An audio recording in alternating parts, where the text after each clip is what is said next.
Good afternoon. आज quantum mechanics, purely quantum mechanics का topic है। उसकी वजह ये है कि जो हम लोग क्वांटम स्टैटिस्टिक्स पढ़ रहे हैं, दो टाइप के पार्टिकल्स, जैसा कि पिछले लेक्चर में हमने डिस्कस किया था कि जो भी एटॉमिक लेवल के पार्टिकल्स हैं, किसी भी सिस्टम में उन पार्टिकल्स की जो संख्या है वो बहुत ज़्यादा बड़ी होती है। एवोगैड्रो नंबर को ध्यान में रख के हम लोग अंदाज लगा लेते हैं कि वो संख्या बहुत बड़ी है। और किसी भी सिस्टम में बहुत सारे पार्टिकल्स को हमें कंसीडर करना होता है। दो टाइप के पार्टिकल्स आपने कंसीडर करे थे, इंटीग्रल स्पिन पार्टिकल्स और हाफ इंटीग्रल स्पिन पार्टिकल्स। इस प्रकार से हमने ये भी बात करी थी कि जो इंटीग्रल स्पिन वाले पार्टिकल्स हैं उनकी स्टैटिस्टिक्स सबसे पहले हमारे इंडियन साइंटिस्ट बोस ने प्रपोज करी थी। बाद में उसमें करेक्शन करते हुए अल्बर्ट आइंस्टीन ने फाइनलाइज करी थी, और जो स्टैटिस्टिक्स बन के आई थी उसको हम आज की डेट में बोस आइंस्टीन स्टैटिस्टिक्स के नाम से जानते हैं। एग्जाम्पल ऐसे पार्टिकल्स का फोटोन है। जैसा कि आप जानते हैं कि लाइट का बहुत बड़ा रोल होता है हमारे इस फिजिकल वर्ल्ड में। एबंडेंट पार्टिकल है फोटोन। तो लाइट के बारे में स्टडी करना एक प्रॉपर फिजिसिस्ट के लिए उसकी स्टैटिस्टिक्स बनाना बहुत ज़रूरी होता है, जिसको हम लोग दो टॉपिक्स बचे हुए हैं, एक पार्टिकल इन ए बॉक्स और दूसरा वन डायमेंशनल हार्मोनिक ऑसिलेटर। इसके पीछे भी एक वजह है सिलेबस में इसको रखने की। जैसा कि आप जानते हैं कि ज़्यादातर पार्टिकल्स की जो स्थिति है स्पेस में किसी पॉइंट पे, वो उसके पोटेंशियल एनर्जी पे डिपेंड करता है। अगर उसकी पोटेंशियल एनर्जी जीरो है तो उसको हम फ्री पार्टिकल कहते हैं, और अगर उसके इधर उधर डिफरेंट पोटेंशियल एनर्जी है, आप जानते होंगे कि हम लोग की जो पोटेंशियल एनर्जी, हम लोग अपने आप को पार्टिकल की तरह कंसीडर करें तो हम लोग इस अर्थ पे क्यों हैं, ये तो आप अच्छे से जानते हैं क्यों हैं। ग्रेविटेशनल फोर्स है, उसकी वजह से हमारी बॉडी मिनिमम पोटेंशियल एनर्जी वाली स्थिति में रहना चाहती है, जबकि आप जानते हैं कि इसकी हाइट पे ऊपर जाना, इसका मतलब है पोटेंशियल एनर्जी बढ़ जाना होता है, और ज़्यादा पोटेंशियल एनर्जी वाली जगह पे आप रह नहीं सकते, आप नीचे गिर जाएंगे। तो आप अगर गिरे ना तो अपने आप को ज़मीन पे रहना हमारी मजबूरी होती है, ठीक है। तो पोटेंशियल वेल हम किसको कहेंगे, एक क्षेत्र होगा पर्टिकुलर जहाँ पे पार्टिकल रहता है और उसके आसपास क्यों नहीं जाता, एक पोटेंशियल की बाउंड्री है। क्या है पोटेंशियल की बाउंड्री? जैसा कि हमने इसमें बनाया हुआ है समझने के लिए, वन डायमेंशनल हमने लिखा हुआ है, तो लेकिन सिंपलेस्ट स्टडी करने के लिए वन डायमेंशनल हम पढ़ लेते हैं, बाद में हम उसको थ्री डायमेंशन में भी पढ़ सकते हैं। तो सिंपलेस्ट एग्जाम्पल है one dimensional box. x equal to 0 के पहले या 0 पे वो क्षेत्र है जहाँ पर पोटेंशियल एनर्जी इन्फिनिटी है। हमने थोड़ा बहुत नहीं बताया, बहुत सारी पोटेंशियल एनर्जी बता दी। इन्फिनिटी x इक्वल टू 0 से L तक उसकी पोटेंशियल एनर्जी कितनी है? v equal to 0। v equal to 0 का मतलब फ्री पार्टिकल हो गया। और x इक्वल टू L और उसके L के आगे भी इनफाइनाइट है। बॉक्स का कंसेप्ट आप क्या जानते हो? एक बॉक्स देखा है, संदूक देखा है। संदूक में कोई चीज़ रख देते हैं तो बाहर क्यों नहीं निकलती कोई वस्तु?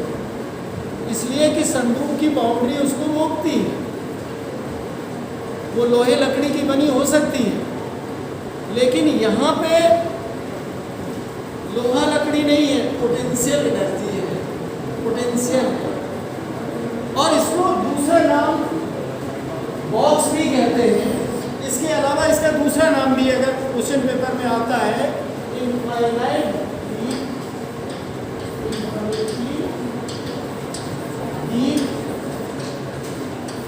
पोटेंशियल वेल, दोनों एक ही नाम है, पोटेंशियल वेल। यानी कुएं में गिर गया तो भी बाहर नहीं आ पाता है। ये चूंकि पोटेंशियल इन्फिनिटी है, यहाँ पे इन्फिनिटी है, यहाँ पे 0 है, तो मतलब गहरा कुआं टाइप का बन गया। तो दोनों नाम है, वन डायमेंशनल बॉक्स कहिए या इनफाइनाइटली डीप पोटेंशियल वेल। अब हम लोग इस बात पे आते हैं कि ज़्यादातर स्पेस में पार्टिकल्स की जो स्थिति होती है वो ऐसी ही होती है। कोई भी पार्टिकल हो, चाहे वो हाफ इंटीग्रल स्पिन वाले पार्टिकल्स हो, चाहे वो इंटीग्रल स्पिन वाले पार्टिकल्स हो। इंटीग्रल स्पिन वाले पार्टिकल्स का हमने एग्जाम्पल दिया। हाफ इंटीग्रल स्पिन वाले मैटर पार्टिकल्स जिनका मास होता है, जो आप लोग पढ़ते हो कि वो बेसिक पार्टिकल्स हैं, इलेक्ट्रॉन, प्रोटॉन, न्यूट्रॉन। इसके अलावा भी बहुत सारे पार्टिकल्स हैं, लिस्ट है, उसको हम डिस्कस नहीं कर रहे हैं। आप जानते हो हेड्रॉन्स हैं, हेड्रॉन से अंतर्गत बहुत सारे पार्टिकल्स आते हैं। हम उसको नहीं, आप लिस्ट पढ़ना चाहें तो खुद ही पढ़ सकते हो। न्यूक्लियर फिजिक्स में, पार्टिकल फिजिक्स में आपने ऑलरेडी पढ़ा हो। जो आपको डी ब्रोगली हाइपोथेसिस पढ़ाई गई होगी, उसके अकॉर्डिंग ये नेचर है पार्टिकल्स का कि वो वाइब्रेट करते रहते हैं। क्यों वाइब्रेट करते हैं? आपने पढ़ा है कि वो पार्टिकल भी होता है और उसके साथ वेव भी एसोसिएटेड होती है। और वेव एसोसिएटेड का मतलब जानते हैं आप? कोई भी मैकेनिकल वेव तो आपने पढ़ी है। मैकेनिकल वेव क्या होती है कि वेव को एक डिस्टर्बेंस होता है जो एक पॉइंट से दूसरे पॉइंट को ट्रांसफर होता है। वेव अपने आप में कुछ नहीं है, एक डिस्टर्बेंस है। लेकिन मीडियम के पार्टिकल्स वाइब्रेट जरूर करते हैं। जहाँ से वेव चलती है वहाँ पर सारे मीडियम के पार्टिकल्स ऑसिलेट करने लगते हैं, है ना?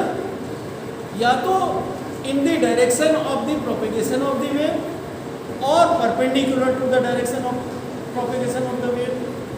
अगर perpendicular to the direction of wave चलते हैं तो वो ट्रांसवर्स वेव कहलाती है। और अगर इन the direction of propagation of waves particles oscillate करते हैं तो वो क्या कहलाती है? Longitudinal wave.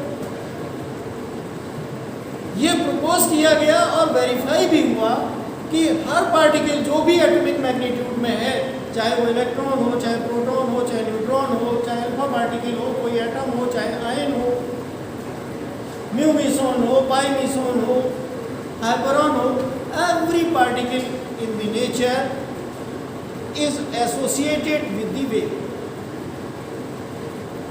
तो वेव को समझने के लिए हमें एक ऑसिलेटर की हाइपोथेसिस करनी पड़ेगी। जिन पार्टिकल्स को आप इंटरप्रेट करते हो, जिनकी स्टैटिस्टिक्स बनाते हो, जो कि अनऑब्जर्वेबल है, जिनके साथ अनसर्टेनिटी प्रिंसिपल भी लगता है, every particle is associated with the wave.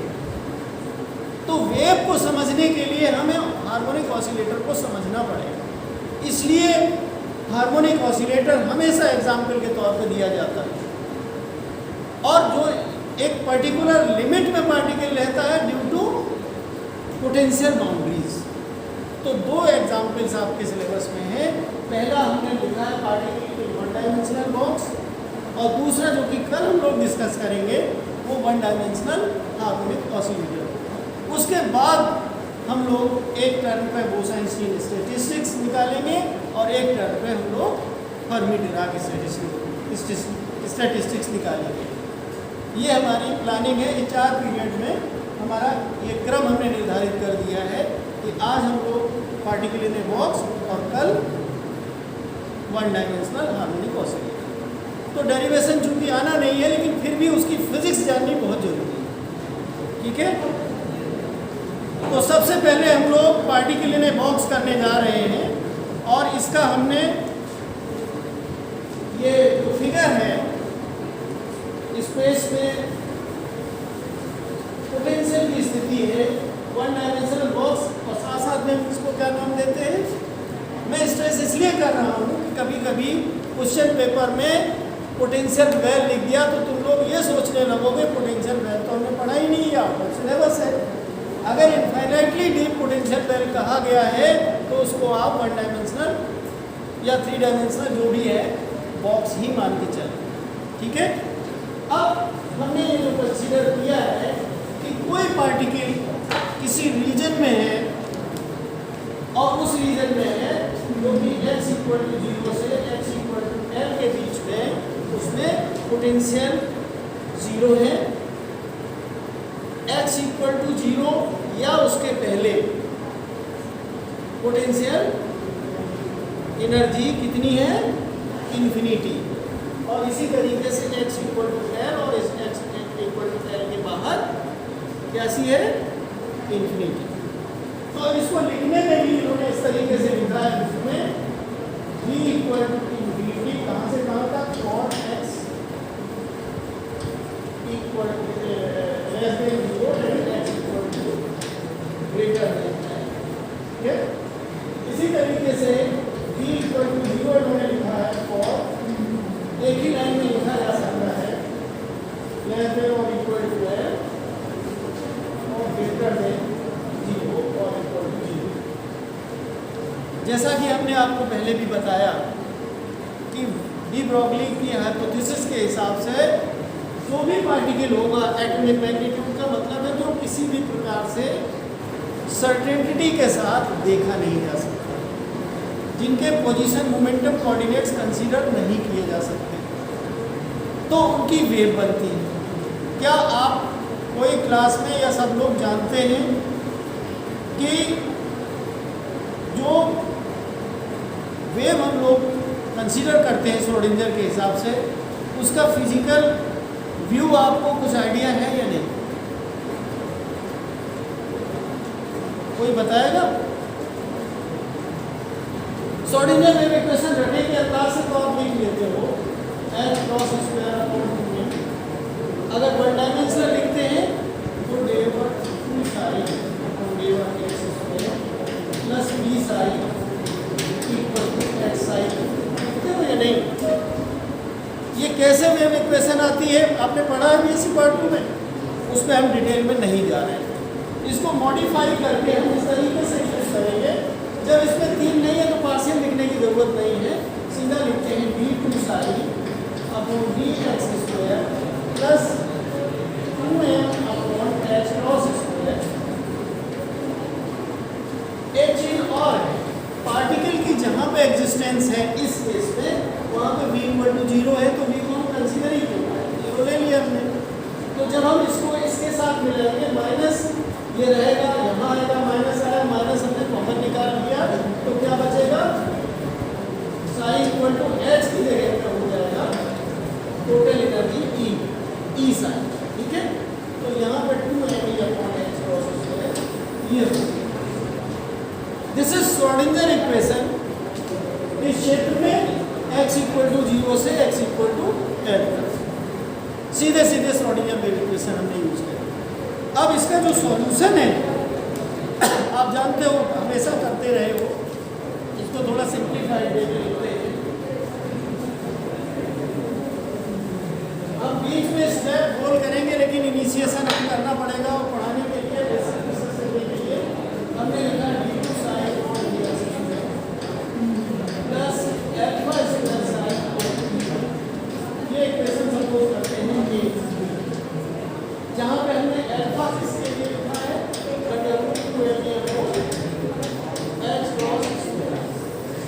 कोई problem?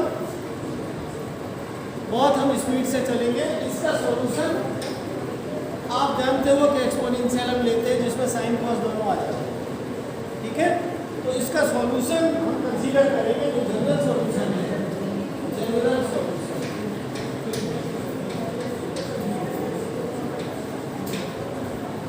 Can be sine equal to a into the power I alpha x plus b into the power I minus I alpha x। तो वो directions को consider किया कि आपका इस direction में भी मोशन वन डायमेंशन हमने लिया है। अगर पॉजिटिव में चलेगा वो ऑप्शन हमने यहाँ पे लिया है, नेगेटिव डायरेक्शन में चलेगा तो ये ऑप्शन। दूसरी चीज, जब हम बाउंड्री कंडीशंस लगाएंगे, सबने किया है अच्छे से कि नहीं पिछले साल, जब हम x इक्वल टू 0 रखेंगे तब साई एग्जिस्ट करेगा कि नहीं? भाई पार्टिकल जहां होगा वहीं तो वेव फंक्शन होगा। जो वेव फंक्शन आपने लिया है वो किसके साथ जुड़ा हुआ है? पार्टिकल के साथ। तो हम कहेंगे कि x इक्वल टू 0 है तो साई इक्वल टू 0 होगा, यानी a plus b equal to 0 निकलेगा। और इससे क्या हो जाएगा? a equal to minus b। और समझा के बताएं, रख के बताएं कि आप क्योंकि पढ़ा हुआ है इसलिए मैंने डायरेक्टली कर दिया। पहली बाउंड्री कंडीशन में x इक्वल टू हमने 0 रखा, तो वहां पे वेव फंक्शन साई भी 0 होगा। जब पार्टिकल नहीं तो वेव फंक्शन, जब वेव ही नहीं तो वेव फंक्शन किस बात का, ठीक है। तो हमने a equal to minus b रखा, तो ये हमारा माइनस a करके लिखा जा सकता है। b की जगह पे हमने माइनस a लिख दिया, तो सॉल्यूशन क्या हो गया? दूसरी जब x इक्वल टू l रखेंगे तब भी साई इक्वल टू 0 है। भाई पार्टिकल यहाँ भी एग्जिस्ट नहीं करता और यहाँ भी नहीं। तो दूसरी वाली कंडीशन से क्या निकलेगा? दूसरी कंडीशन में x इक्वल टू l रखेंगे तो a into the power I omega x की जगह पे क्या लिखेंगे? Minus a into the power minus I omega l equal to 0। इसको सॉल्व करेंगे, साइन और कॉस में कन्वर्ट करेंगे, l हमने सीधा लिख दिया x इक्वल टू l। तो इसको सॉल्व करके आपका ये आएगा,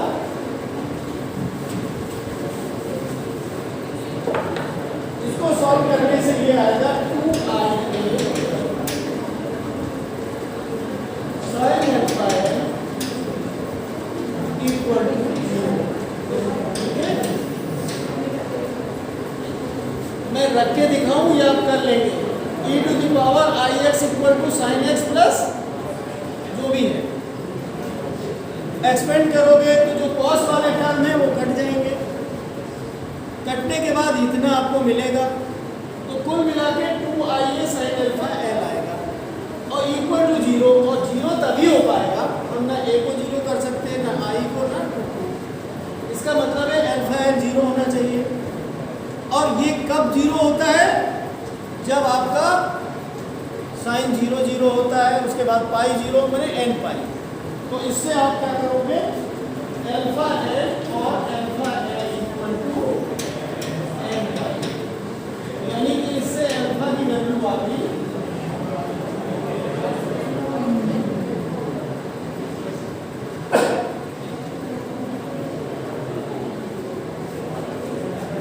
अच्छा। ये जो 2ia लिखा है इसका सॉल्यूशन ये हो गया, सॉल्यूशन क्या हुआ, सॉल्यूशन फाइनली हुआ sine x equal to 2ia sine alpha x, ये होगा। और 2ia की जगह पर लिख सकते हैं तो sine x equal to 8x sine alpha x, ये सॉल्यूशन के रूप में आएगा। क्या साफ साफ लिखे कि चलेगा? अब देखिए n y इक्वल टू, हमने क्या कंडीशन लगाई, अल्फा एक्स, तो अल्फा इक्वल टू आपको पता है कितना होता है, इसको भी जब सब्स्टिट्यूट करोगे दोनों को स्क्वायर कर दीजिए, इसको मिटा दो तो अल्फा बेसिकली हुआ n pi by n equal to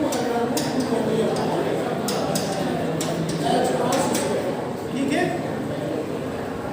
अब इसको सॉल्व करोगे तो e की जगह पे हम n लगाते हैं, तो ये आ जाएगा n equal to n square h cross square, sorry h को हम h क्रॉस को h अपॉन पाई रख देंगे तो फाइनल हम लिखे दे रहे हैं n square h square upon 8n, ये आएगा n square h square upon 8n, ठीक है। तो जब हम ये जो आया हुआ था यहाँ पे, इसको सॉल्व करने पे ये आ जाएगा, बस हमारा सॉल्यूशन हो गया। आपने जो एनर्जी लेवल है, बहुत कुछ इसमें डिफिकल्ट प्रोसेस नहीं है। हमने एक बार रिवाइज कर लीजिए कि श्रोडिंगर वेव इक्वेशन लिया, उसमें v इक्वल टू 0 रख दिया, सिंप्लीफाई किया और 2me upon h cross square को हमने अल्फा स्क्वायर रख दिया। क्या रख दिया? Alpha square. और उसका सॉल्यूशन हमने कंसीडर किया, psi equal to a to the power i alpha x plus b a to the power minus i alpha x। और फिर हमने दो बार बाउंड्री कंडीशन लगाई। पहले वाली boundary condition x equal to 0 वाली लगाओगे तो उससे ये पता चल जाएगा कि b इक्वल टू माइनस ए, और दूसरी वाली जब कंडीशन लगाओगे x इक्वल टू l तो उससे निकल के आ जाएगा alpha equal to n pi by l, और उसी से सॉल्यूशन बन जाएगा। हम इंटरेस्टेड उस सॉल्यूशन में नहीं, हमें एनर्जी लेवल निकालना था, एनर्जी आइगन वैल्यू निकालनी थी, तो वो निकल के आ गई है n square h square upon 8n square. क्या पूरी क्लास में कोई बताया जा सकता है? अभी मेरे मुंह से निकला एनर्जी आइगन वैल्यू, निकला एनर्जी आइगन वैल्यू, इसका मतलब कोई बताएगा क्लास में? कौन बताएगा आइगन का क्या मतलब होता है? आइगन फंक्शन आप कहते हो, आइगन वैल्यू कहते हो, इसका क्या मतलब है? आप लोग क्वांटम मैकेनिक्स पढ़ के आ रहे हो, बताओ। कभी आइगन का मतलब जानने की कोशिश की? श्रोडिंगर को सेटिस्फाई करते हो। तुम बोलो बेटा, तुम बोलो। हाँ, नहीं, पीछे पीछे जो बच्चा कभी कभी क्वेश्चन पूछता है उसी से पूछता हूँ।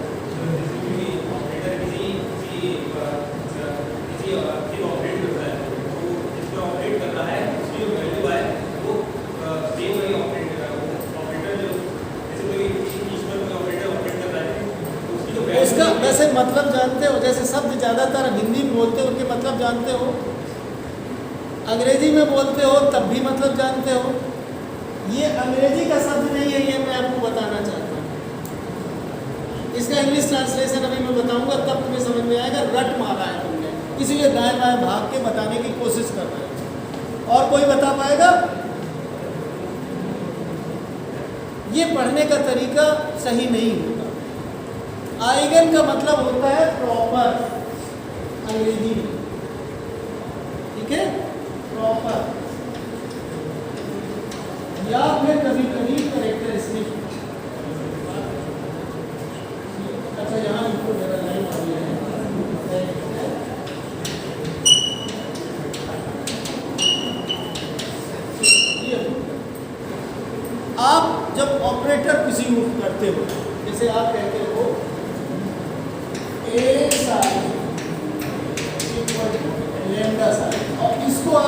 बताने की कोशिश कर रहे हैं कि ये आइगन वैल्यू होती है लेमडा।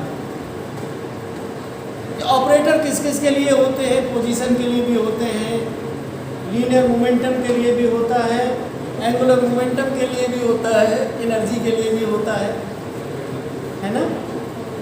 टाइम डिपेंडेंट वाला भी होता है, टाइम इंडिपेंडेंट वाला भी होता है। पोटेंशियल एनर्जी के लिए भी होता है, लेकिन पोटेंशियल एनर्जी के लिए V का V रहता है, पोजीशन का भी वही रहता है। कोई बताएगा पोजीशन का क्या होता है, उसका लीनियर मोमेंटम का क्या होता है?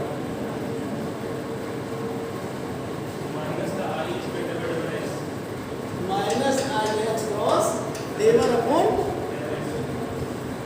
पक्का?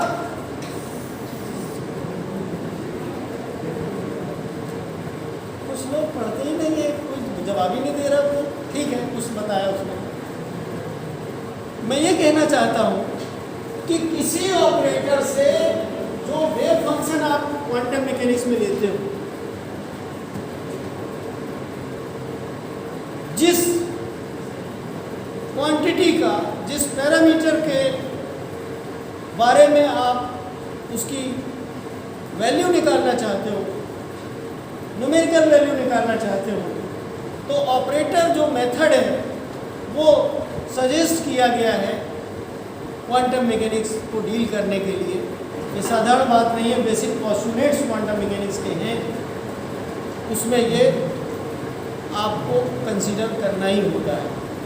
मैं आपको वेव फंक्शन के बारे में थोड़ा सा बताऊंगा और तो मैं समझा ही दूंगा, क्योंकि तुम लोगों ने वो बेसिक हमें बताने की कोशिश नहीं की जो बेसिक आपको बताना चाहिए।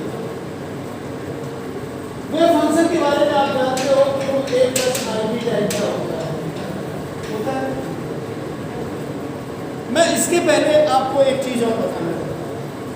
आपने मैकेनिकल वेव की बात करी कि मीडियम के पार्टिकल्स या तो इस डायरेक्शन में या perpendicular to the direction of propagation of wave या in the direction of propagation of wave move करते हैं, आपने करा।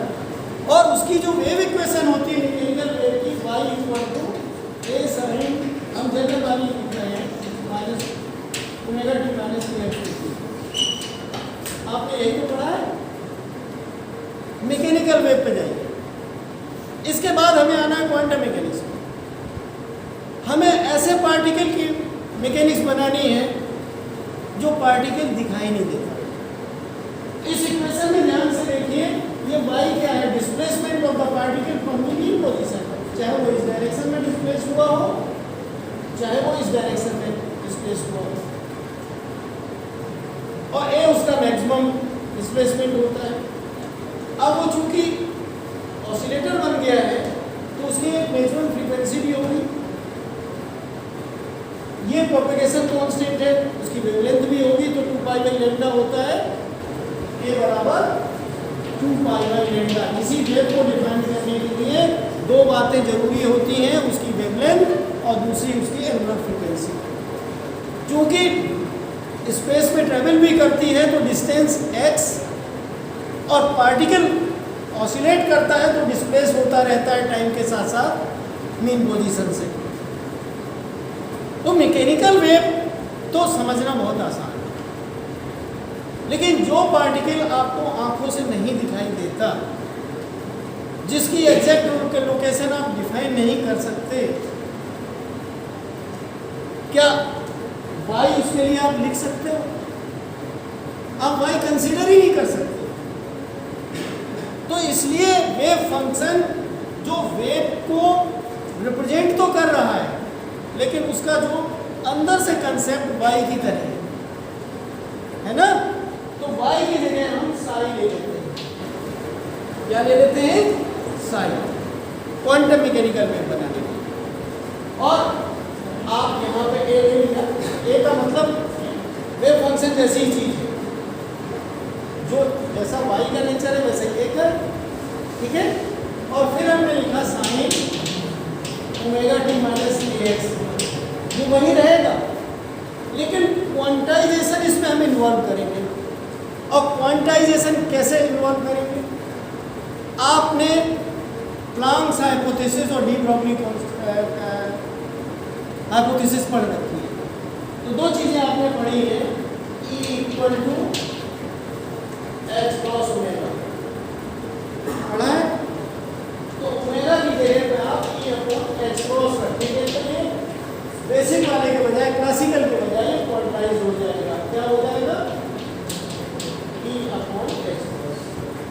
दूसरा जो डी ब्रोगली हाइपोथेसिस जो क्वांटम नेचर को, ड्यूअल नेचर को रिप्रेजेंट करती है, तो आपने P equal to H cross के भी पढ़ा है, जिसको आप कहते हो P equal to H upon lambda. इसको हम कन्वर्ट कर देते हैं, 2 पाई से मल्टीप्लाई और डिवाइड करते हैं, है ना? ठीक है। तो 2 पाई बाई लैम्डा को हमने के कह दिया और एच अपॉन 2 पाई को एच क्रॉस कर दिया। तो इससे हमने के निकाला, तो क्या निकला? P upon H cross. हम चूंकि फंडामेंटल है तो एक्स वाई जेड नहीं दिख रहा है, तो इस वाली इक्वेशन में जो के है उसकी जगह पे हम लिखेंगे P अपॉन एच क्रॉस। यही एग्जैक्टली श्रोडिंगर ने किया।